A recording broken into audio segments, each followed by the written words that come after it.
Welcome to Unsilent with your hosts Dave and Brian. This is not another current events podcast. We are digging deeper, diagnosing, and discussing what's really going on today, how we got here, and providing observations for future generations. Welcome to Unsilent. We're Brian and Dave. We'd love to hear where you think we got it right, which maybe we got it all right, and where we got it wrong. Maybe we got a few things wrong. We'll see.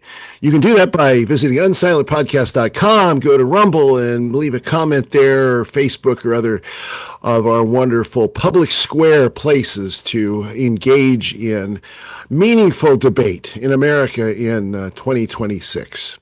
That's right. That's right. It's all meaningful debate, Brian. I hope you know that. Is that what it is? It's this last couple of weeks has felt more like let's just say less meaningful. It's been more debate and less meaning. Yeah, a little less meaningful, I suppose. I mean, you know, there's plenty to fill up the pages of the various social media networks and newspapers, but I'm not sure how much of it has any lasting value. Well, I usually try to kick us off with something kind of humorous. And this week, the U.S. government registered the domain name aliens.gov. Oh, is that right? Oh my gosh. Yeah. Okay. So maybe there's some announcement coming, and we're gonna get full disclosure here soon. And I was thinking about this. The alien debate, do they exist, do they not exist? I mean, my entire life it's been an open question, of course. Right. And 15 20 years ago, like, you were kind of fringe if you thought they were real, and I think that's moved. I think it's more evenly split now. I don't think people think you're quite as crazy. But after I saw the headline, the first thing I thought was, the moment after any disclosure happened, all the people who said, "Oh no, that's a bunch of nonsense," are immediately gonna say, "I knew all along. I knew all the time." Once there's indisputable proof, like, it's gonna be fascinating to watch how that all unfolds if we ever get that kind of disclosure. Well, yeah, and I guess the question, the first question is, are we going to have a gigantic space wall to keep them out? Aliens, and we'll just have the super Iron Dome. The super Iron Dome. There you go. That'll be good. So if aliens.gov, so I wonder what is supposed to go there, if there's going to be anything interesting. We've talked about this before. You remember Project Blue Book? They did there was a show, gosh, when, in fact, wasn't it called Blue Book? Like in the 70s or 80s or something like that, that went over the findings of the Air Force's Project Blue Book, and Professor Hayek, I think it was, there were some real, folks that were in theory investigating it, but then we found out in subsequent years after that, that the entire thing was essentially an Air Force PR or a government, PR stunt, stunt, but a government PR thing to keep people from talking about it too much. Now, you could say that the reason for that was because there was so much interest in it. They didn't want people to, they didn't want to take on a life of its own and become a problem for society. You could say that, that's the kind of the mundane explanation for it. You could say that the reason that Blue Book happened and all of that was because they really did know and do know something that they haven't disclosed to anybody. And then now, of course, I think the current thinking that, or more, I would say probably more than 51%. The people that think about this stuff currently, I think most people don't think about this at all. I don't think it's even a topic. No, I don't think it's a hot topic for most people. No. Yeah, I think inflation is a bigger topic, but I think for the people that do think about it, the majority would probably say these days that it's because there really is something there. I mean, you've had the statements by Obama and by Trump and others that, and of course there's been a number of new agencies that have formed in the recent past, and a number of very interesting videos and testimonies from highly credible people, like the David Freyer, the Top Gun guy, and the Nimitz incident in 2004, where lots and lots of different, our best sophisticated technology was detecting things that at least us normal people don't even know anything about even currently. So, I guess we'll see if something goes up there. It's of interest, and I tell you, I'll be interested to hear what you think about this. I suspect it's just a continuation of the, just feed a little bit more line out there, just feed a little bit more line, and there's not really going to be anything of any, people talk about disclosure. When does disclosure happen, right? I don't think there's going to be any disclosure per se. Like, okay, yeah, we knew all along they're coming from Tau Ceti, and I mean, the biggest movie over the weekend is, of course, Project Hail Mary. So, maybe that's a prerequisite to fiction becoming nonfiction. Who knows? Who knows? Yeah. Who knows? Again, like most things in our current era, it all depends on who you want to believe and who you trust and who you listen to and all that kind of stuff. So yeah, that's right. Something that is not quite as humorous. So Monday morning, Trump made some kind of announcement, basically declaring the Iran thing over. Right. I don't know. This is the 5th or 7th somewhere in there victory lap we've taken for what a stellar job we've done over there so far. Right. But about 5 minutes before his announcement, $1.5 billion worth of S&P futures were bought at one time, and $192 million of oil futures were sold. So he makes the announcement, and moments later, the S&P goes up like 100 points or 200 points or some crazy number, and oil dropped like $15 a barrel or something like that, like within seconds. Somebody made, the figures are, and by the way, those trade sizes are, according to this, and I've seen this reported multiple times from different sources, but the trade size was somewhere between 4 to 6 times any other trade that had happened at that time. Really? Yeah.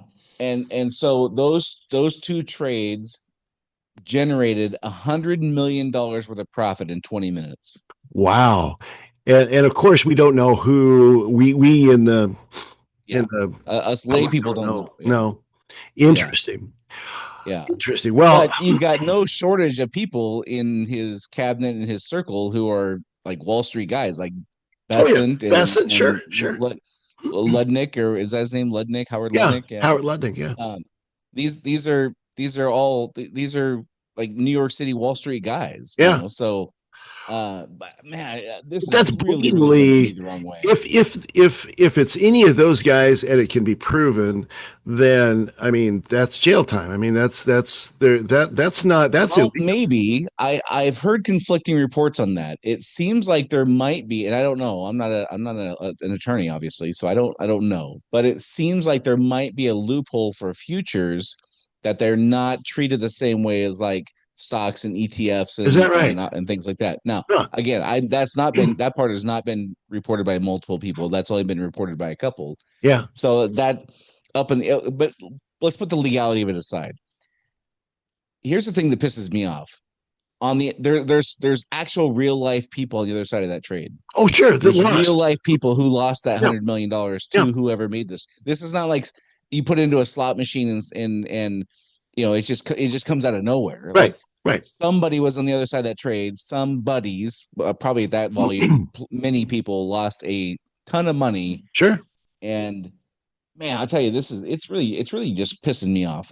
There's no other way to get around it. It's just really making me angry. Oh, yeah. Oh, well, yeah. I mean, that's the thing that people don't realize about, I think, some of this stuff is, well, all of this stuff is that, this is not, the money has to come from someplace. It always comes from someplace. If there would have been a call if a put is sold, or a call is sold, then there's money on the other side of that making that bet. Right.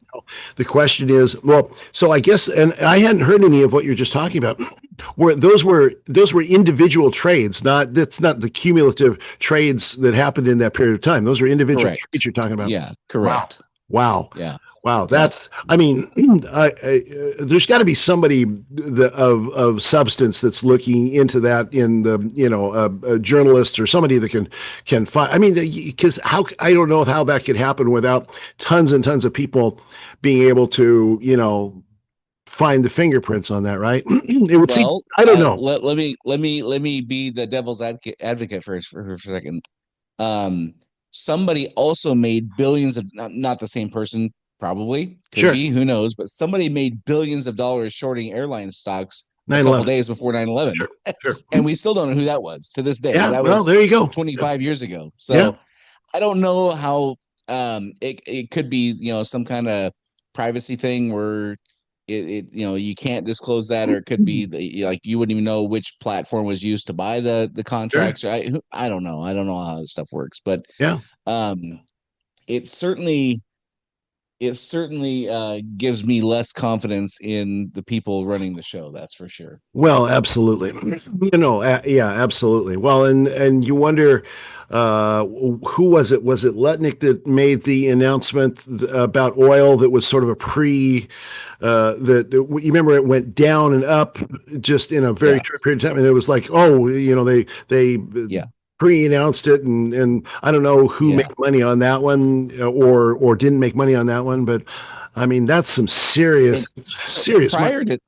prior to this, like the week before, when oil futures were going bananas and oil was like up north of $100 a barrel and all that kind of stuff, Right. there was speculation. This is not anything proven, but there was speculation that oil futures were being shorted, which would push the price down, potentially by Besant using like U.S. Treasury funds for that, or which would be completely wildly inappropriate. So Again, much yes. so that somebody from like a OPEC kind of a thing, I don't know if it's COMEX or OPEC, I don't know what the name of the entity was, but the people who are kind of in charge of that world were basically saying if that in fact happened, it is catastrophic. Yeah. Because if the real price of oil is, let's say, $145 a barrel, but somebody's manipulating the market to make it look like it's only $95 a barrel, which, if you can say it's under $100 a barrel, that sounds way better than saying it's over $100. It's like Yeah. one of those round numbers that psychologically we hang on Yep. to.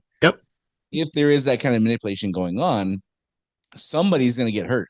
Somebody's going to get, and these are like real, again, real Yeah. life people with real life companies with lots of employees, and like bad things can happen. Well, at that point, you're not even talking about like manipulation within the American system. Yeah, I mean, we're talking global. We're talking a Right. global conspiracy. I mean, there's no Yeah. other way to put that, right? I mean, that's just because Now, that. that whole part of the oil futures being sold to bring down that's much more speculation. This other thing, those trades are known trades, and Yeah. I've seen it on, I think even CBS did a quick thing on that, or Wow.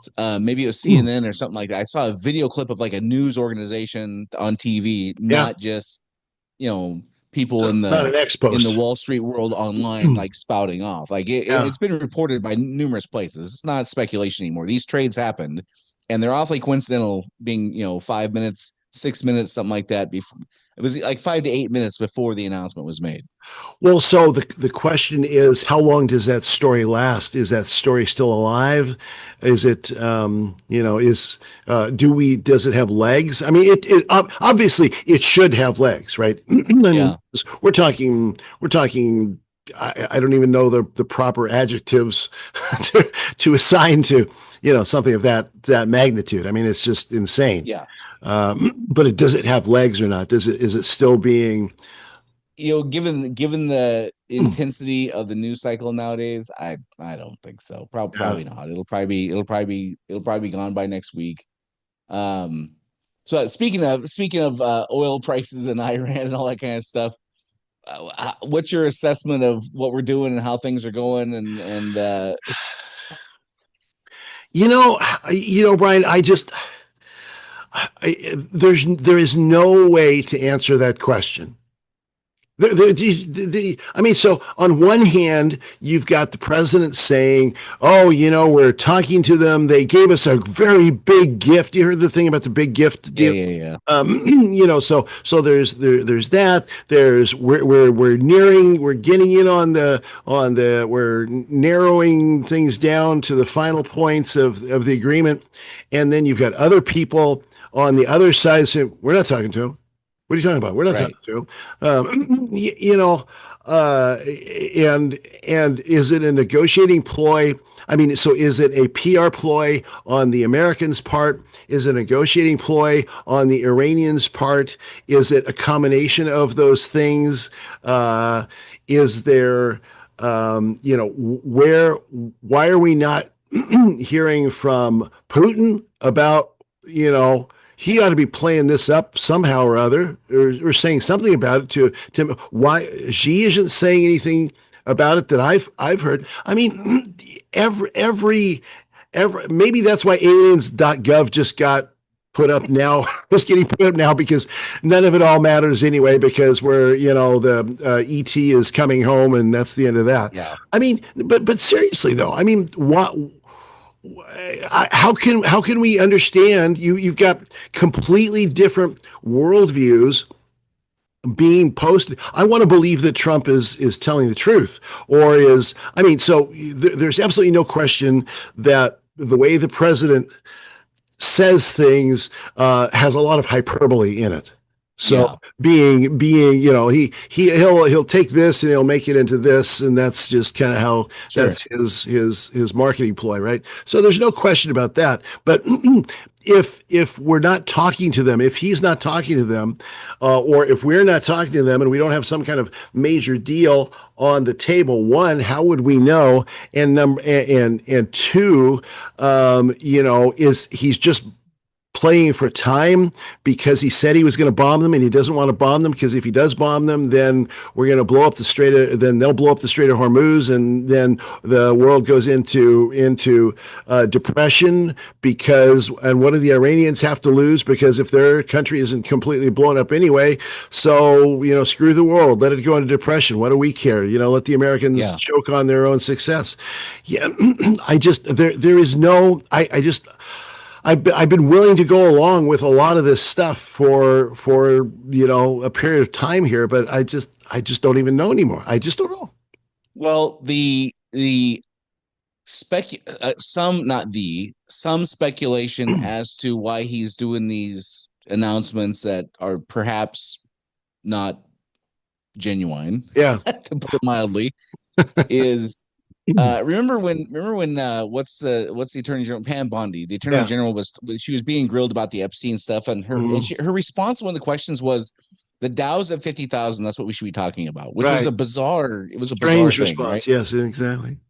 I think there's no question, I think you and I have even talked about this before, that a metric Trump ties to his success is the valuation of Wall Street. A huge metric, yes, a huge metric, yes. So it's not a coincidence, I don't think, that the stock market made the lowest low it's made in 5 or 6 months on Friday, and then he makes this announcement Monday morning. I think that there are correlations there.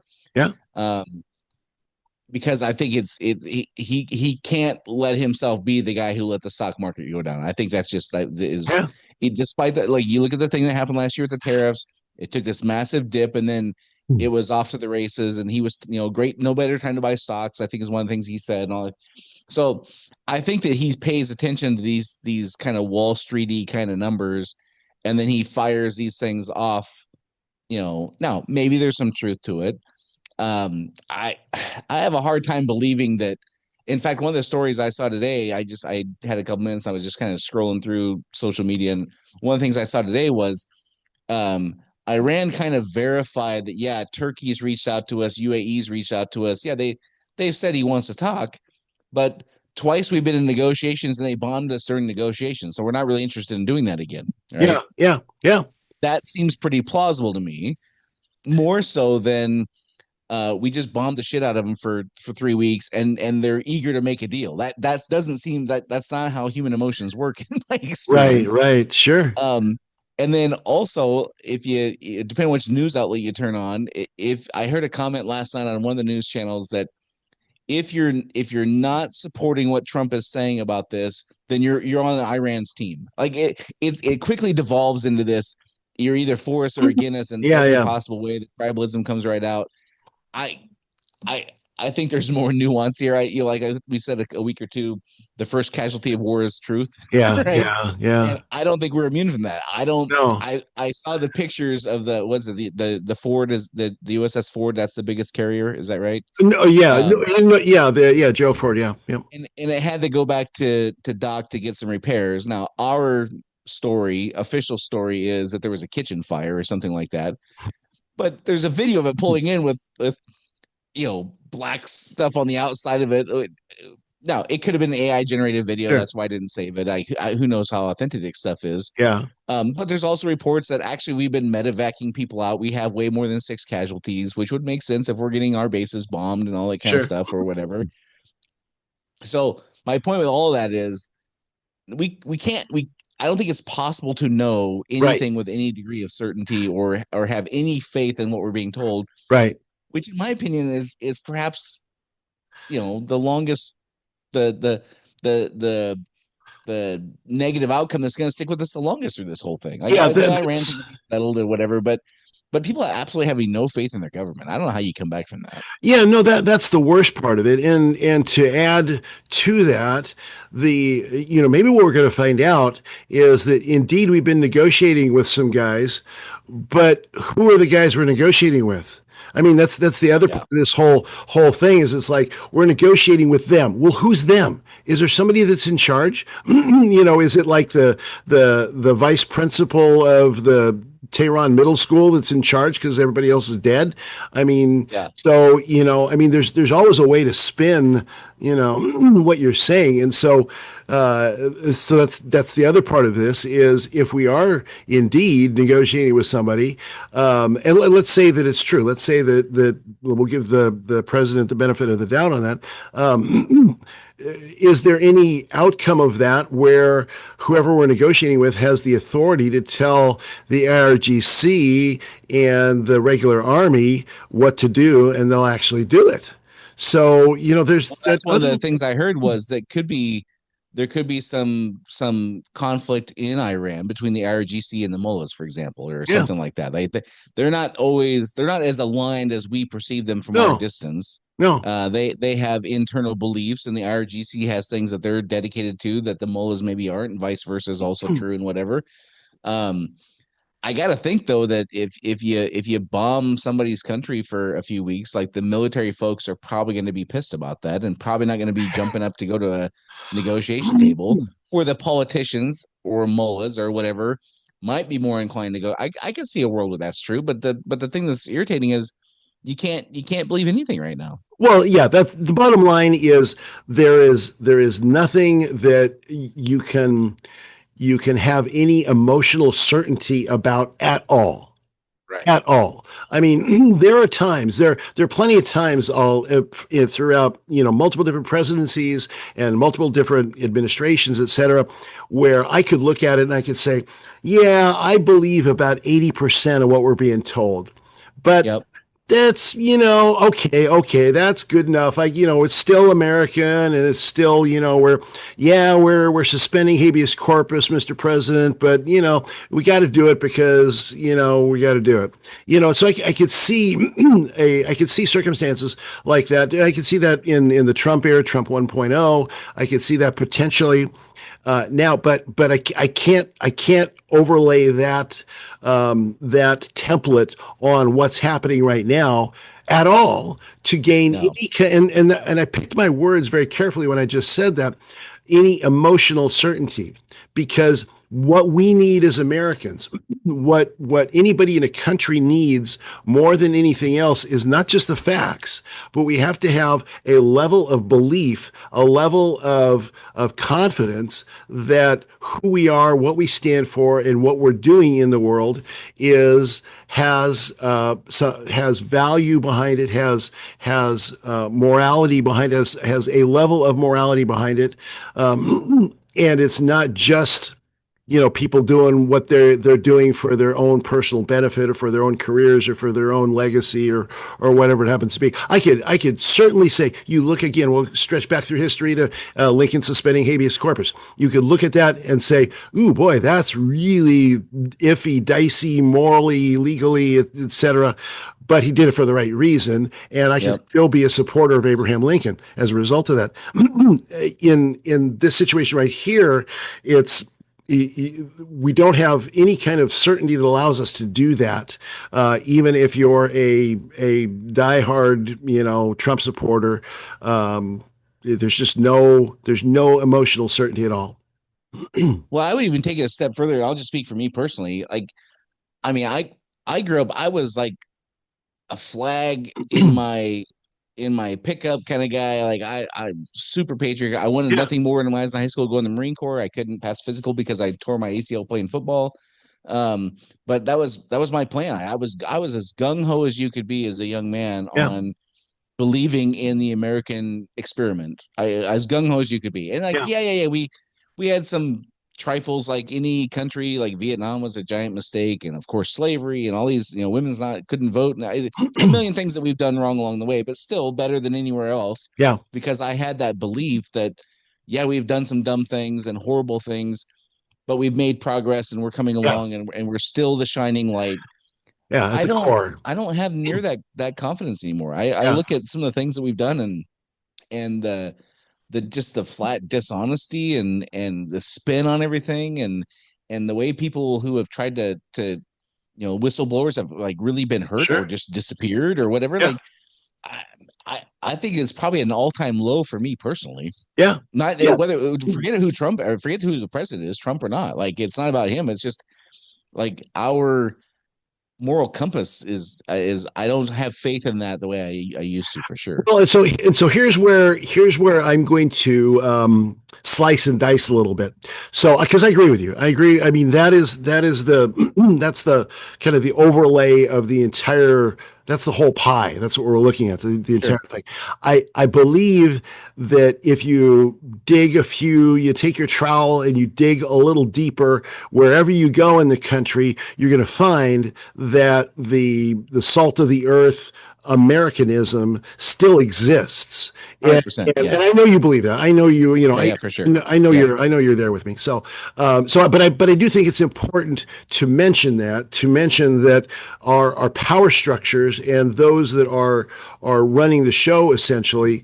I agree with you. I can't have faith that any of that true Americanism is really there. I hope it is. I hope that and for all of his foibles and strangenesses in the past, I've voted for Trump because I believe that he might be kind of a loose cannon, but he loves America at the core, and I hope that's still true. And I will choose to believe that, but that's only a choice, not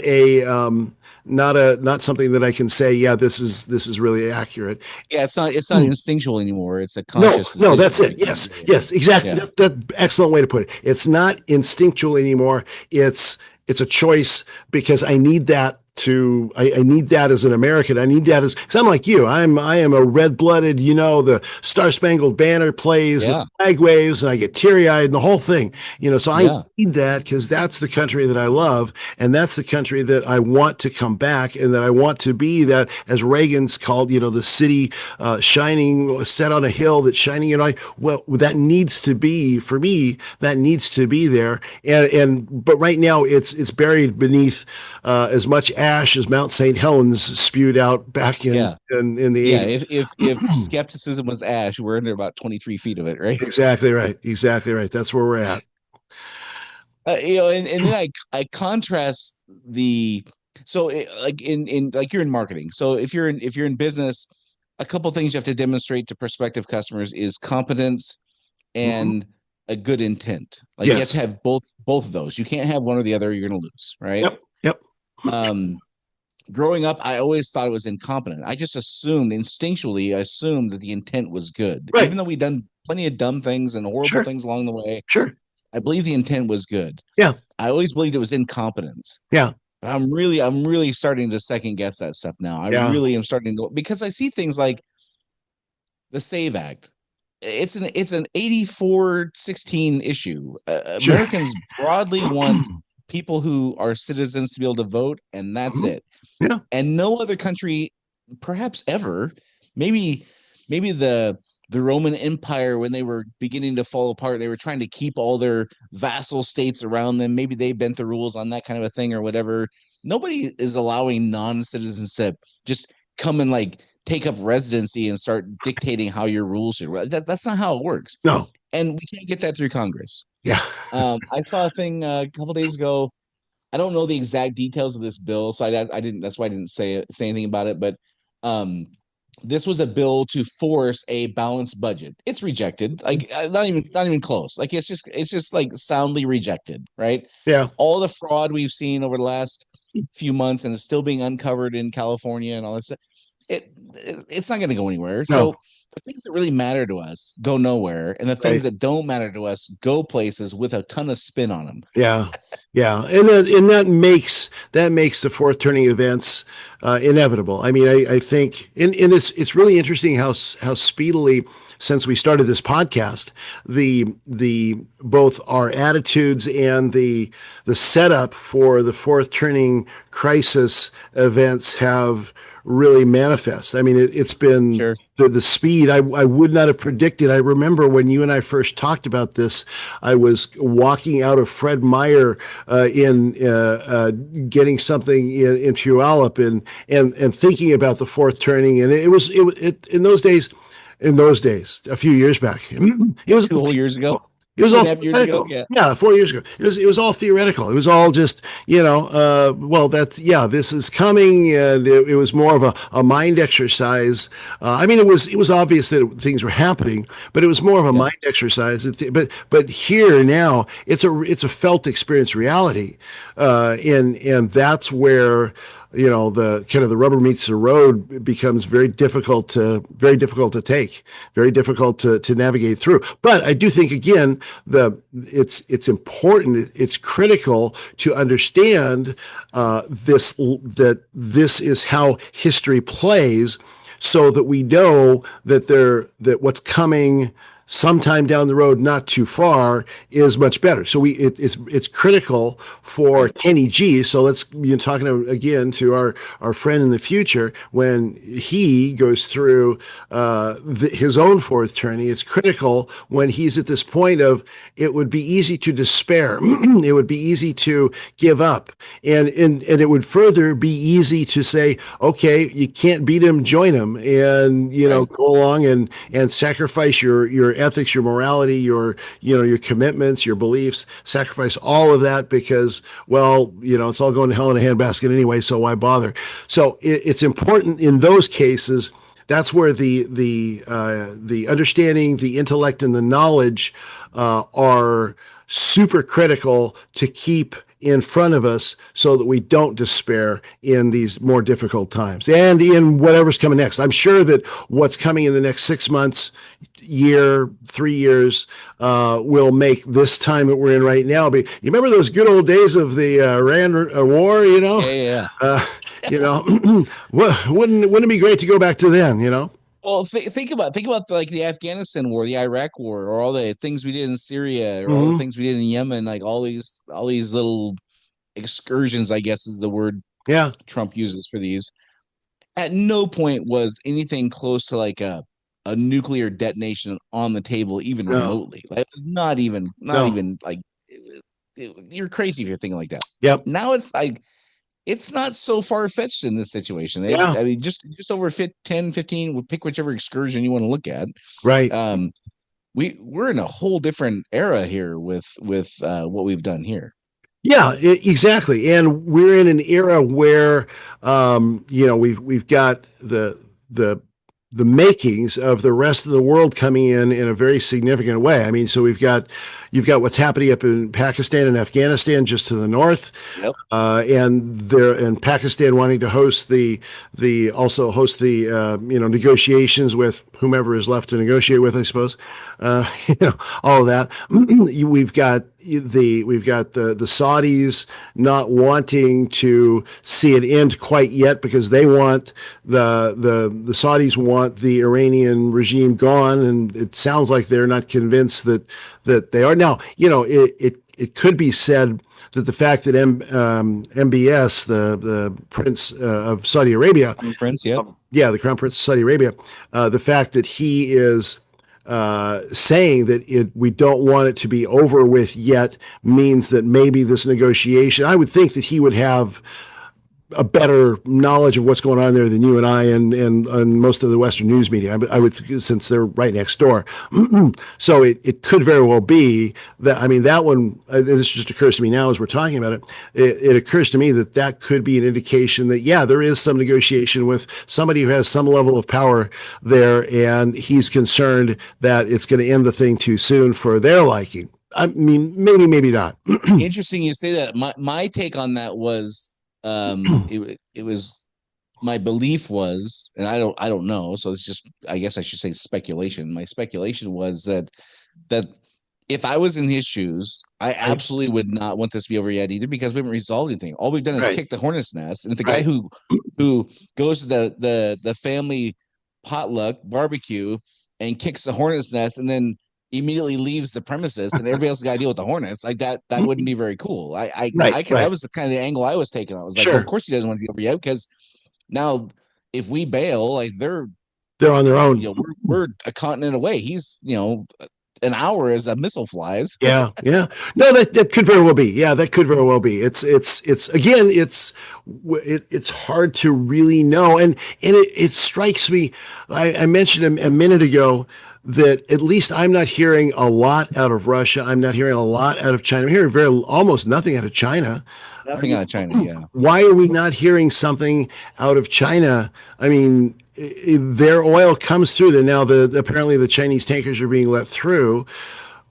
But again, you would expect to hear something more. So that, well, except for of the world players, I would argue China has the most patience.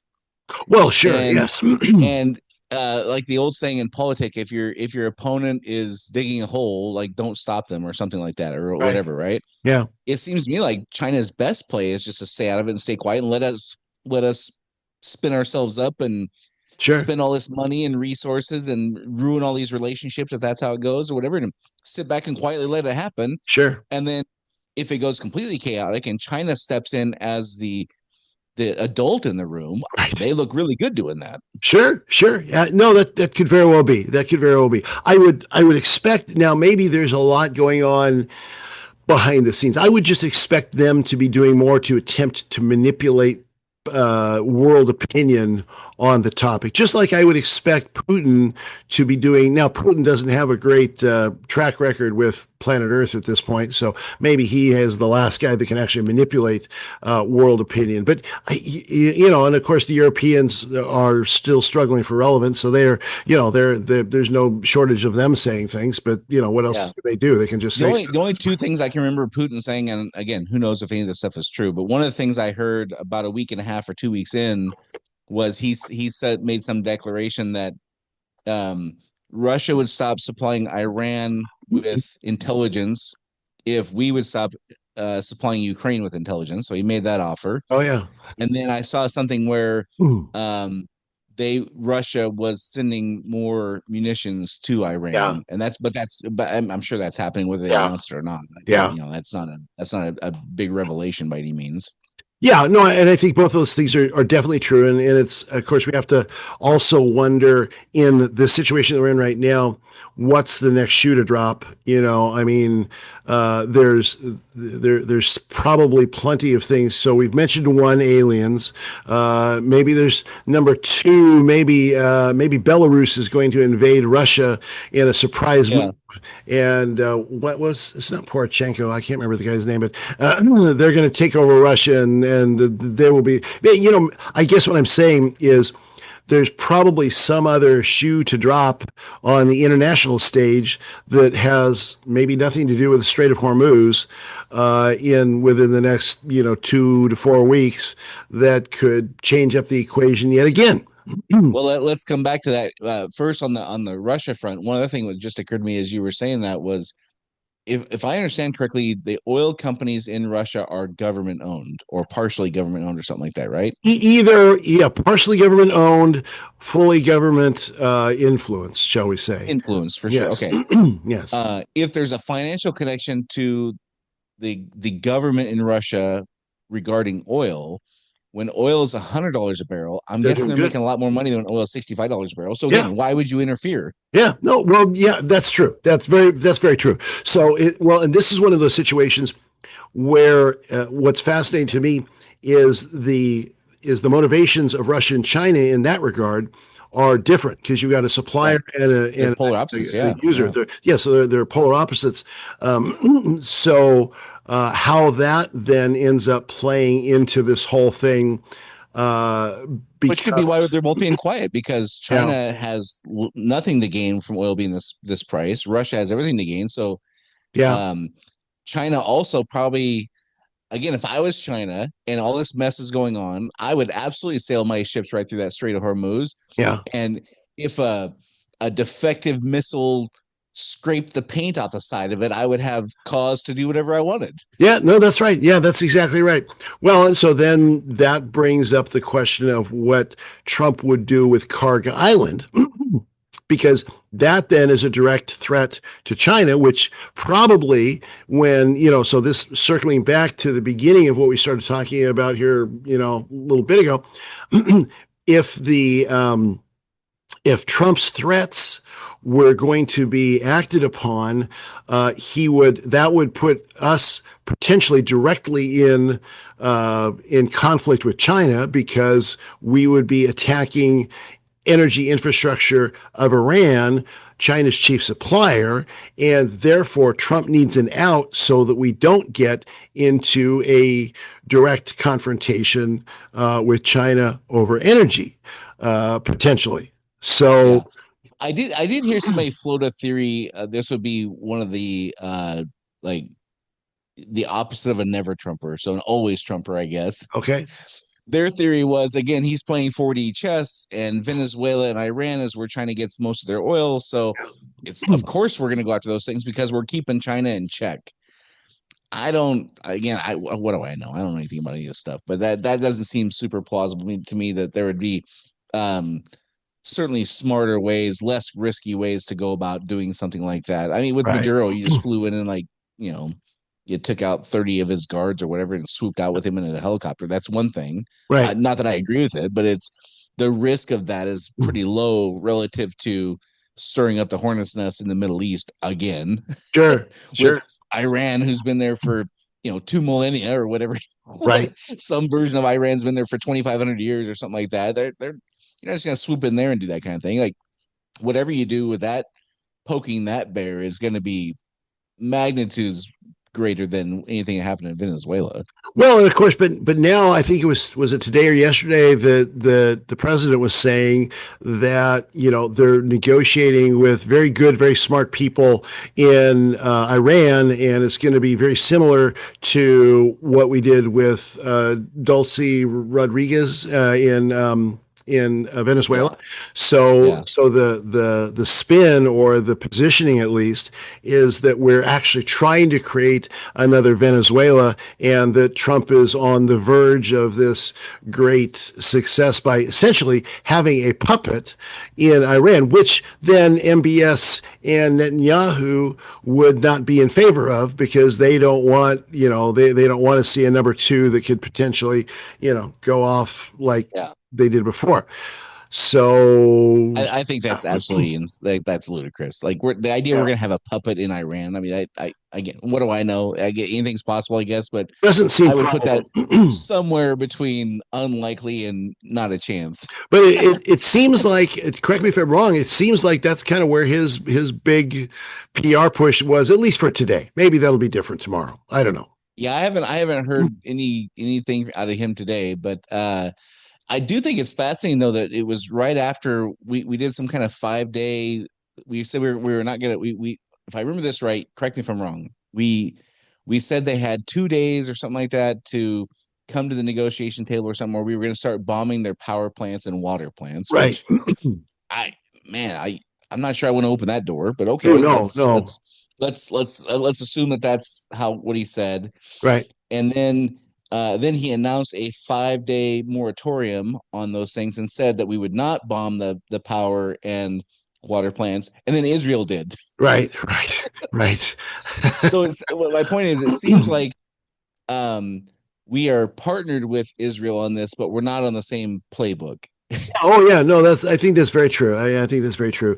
Well, and the final analysis of all this could be that they're all just sitting around in the war room, and it's not 3D chess or 4D chess, but they're just taking things and they're just saying, okay, where are we going to bomb next? Throw it up. Oh, Yeah. it's over there. Let's go there. Or, just stuff flying all over the place. And hey, we haven't done anything with Cuba in a little bit. Let's do something with Cuba. That's what I was going to come back to when I said, hey, let's come back to that. Is you were saying, what's it going to look like in the next 2 to 4 weeks? Well, Yeah. they've already talked about, well, I can't wait to be the president who gets Cuba. Yeah. What? Yeah.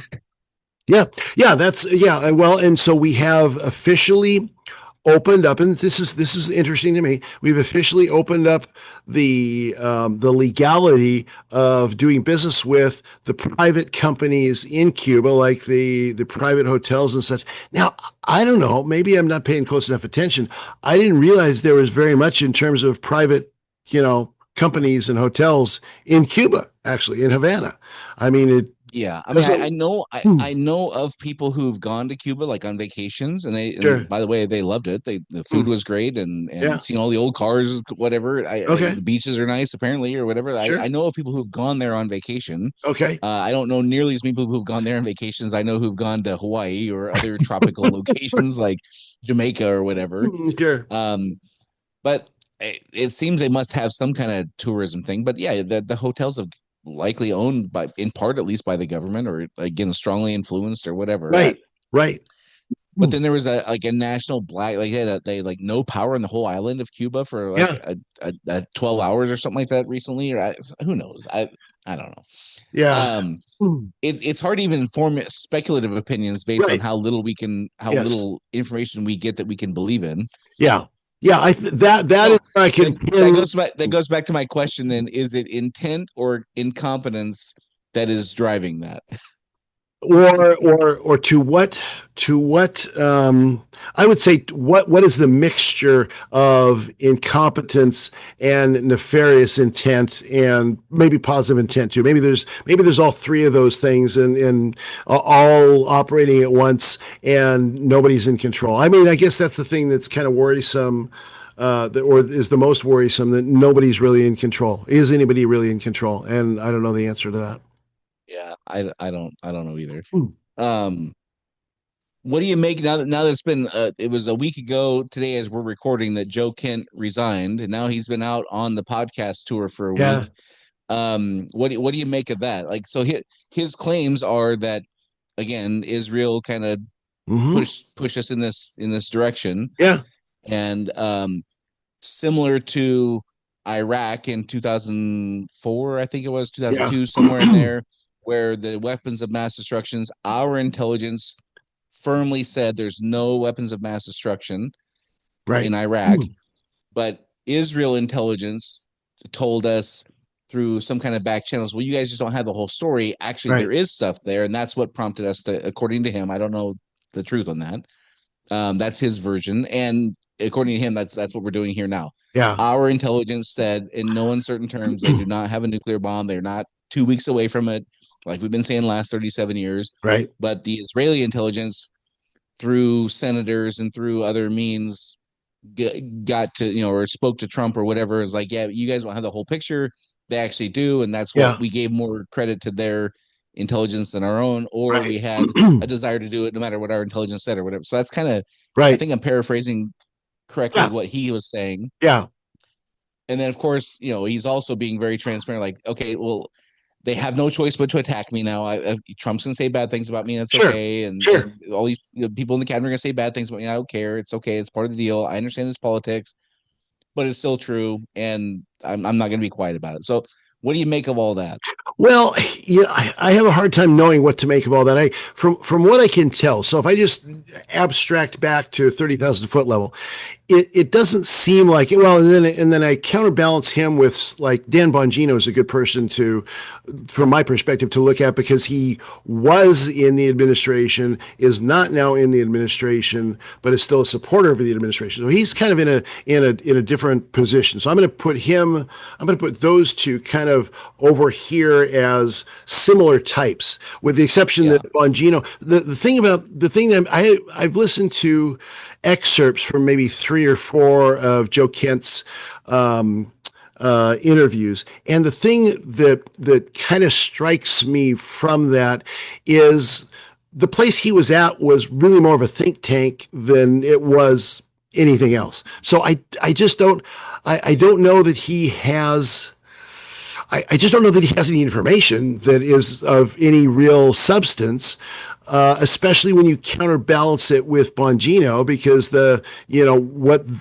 from what I could tell, at least, of that organization. So I'm a little bit skeptical. So on one hand, I am more supportive of him because I've met him face to face. I know people that are his personal friends that, their families go together, go out to dinner, so I know people that I trust that are personal friends of mine that I would trust that are personal friends of his. So I've got a little tiny itty bitty connection there. And there's some credibility with that. On the flip side, if I were to evaluate it without that overlay, if I were to look at it without that overlay, I'm not seeing a lot that I can really pin much credibility on, because I just don't see that he had access from what I could tell. I don't know. Well, putting myself in his shoes, what could he say without violating laws against sharing classified information that would appease you on that? Well, he would have to have. I mean, we know a lot of people who have classified information. So what I understand is that he really just didn't have much classified information, if any, given the role of that organization. So, you know that the CIA, that the FBI, a variety of places that by the nature of those organizations have lots of classified information. From what I can tell, the National Counterterror, NCTB, really didn't have a whole lot of classified information for him to make, judgments on, to be able to now say, here's what the issues are. So that's I think as siloed as things are, I suspect he has a great deal of classified information as it relates specifically to terrorism. This is not directly about terrorism, though, so I can totally see where he would not be privy to information that would be, useful or whatever. I guess I would just say I don't get again, he ran for office, so I guess you could say he's a politician now. Sure. He seems like a genuine guy to me. To me too. Yeah. I mean, I don't get the sense that he's trying to sell a book. I don't get the sense that he's trying to be president. I don't get the sense. What did he have to gain by doing this? I can't really put my finger on anything. He has a lot to lose, including his, freedom. Yeah. No, that's all true. That's all true. And I hope that's true. We're back to where we started, which is you can't know who to believe. I think there you go. I guess that's where I come down on him is exactly that. Is that I've got reasons to believe that he's legit and is a person of good character. I've got strong reasons to believe that, personal reasons to believe that. I've also got intellectual reasons to say it doesn't add up for me. So gotcha. So I don't know. Well, since I fully donned my tinfoil hat this episode, I'm going to throw one more thing at you. Okay.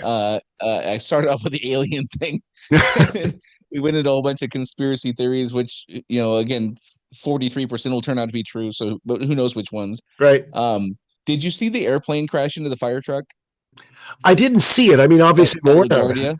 I'm aware. Okay. Yeah, truck right, so stop, truck two. Yeah, so a fire truck, you can hear the audio clip where the fire truck asks permission from the control tower to cross runway 4. Yep. And they say, yes, you can go. And he confirms. And they say, yes, we confirm. And he confirmed again. And they said, yes, you can go. Yep. And then a plane was landing, ran into the fire truck. So do yourself a favor, Dave, after we're done recording today.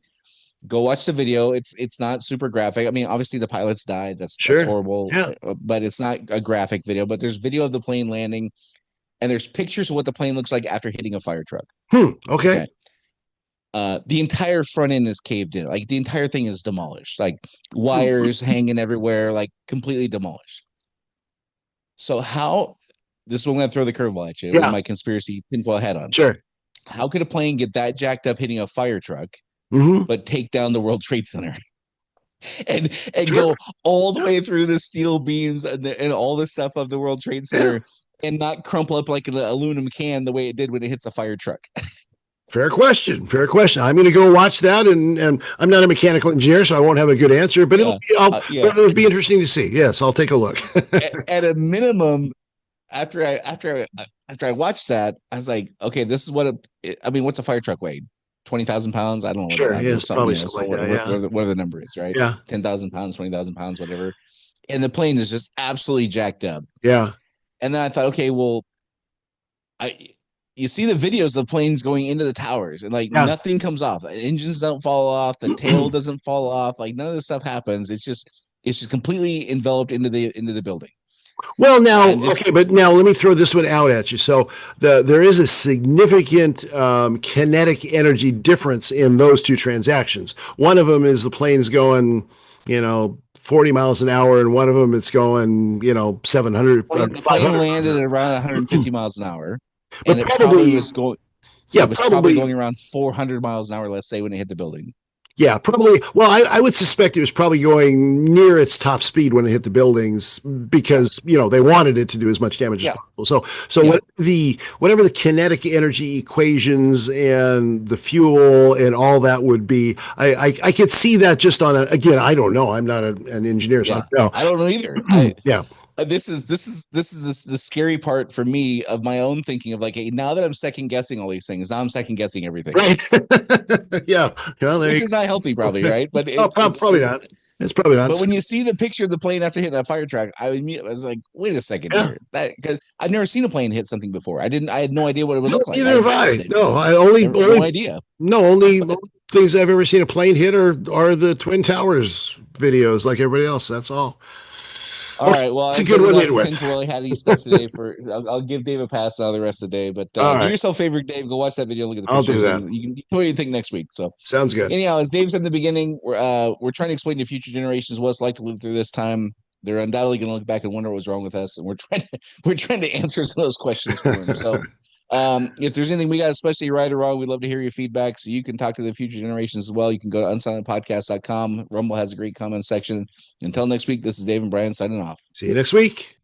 Do you want to be unsilent? Make your voice heard on our social media channels and share where you think we got it right or wrong. Go to unsilentpodcast.com for social links so you can join the discussion.